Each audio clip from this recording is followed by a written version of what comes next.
Welcome to the Tech Egg. Don't get scrambled. Enjoy the video.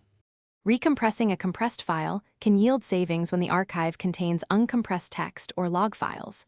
Evaluate content before proceeding to avoid wasted work. Typical savings range from 5% to 25% depending on redundancy and file types. Recompression rarely helps already optimal formats like JPEG, MP3, or modern video. Always create a backup copy before changing an archive to prevent data loss. Calculate expected benefit using a sample recompression on representative files before committing to a full run. Choose the right tool for the file types inside the archive to maximize gains. For general archives, use 7-zip with MX equals 9 for strong compression.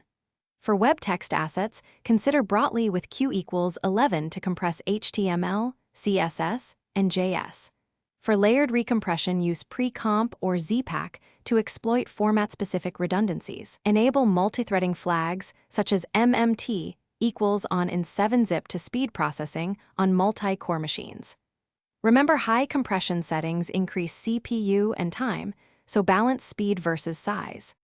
Follow a strict workflow to avoid corruption and wasted effort on recompression. First, make a backup copy and compute a checksum such as SHA-256 for safety.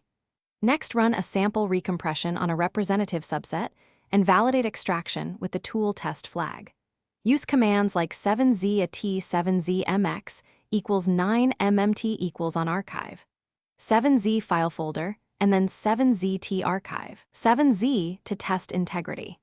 Compare sizes, check SHA-256 values, and only replace originals after successful verification. Thanks for watching. Consider subscribing if I helped unscramble your problems.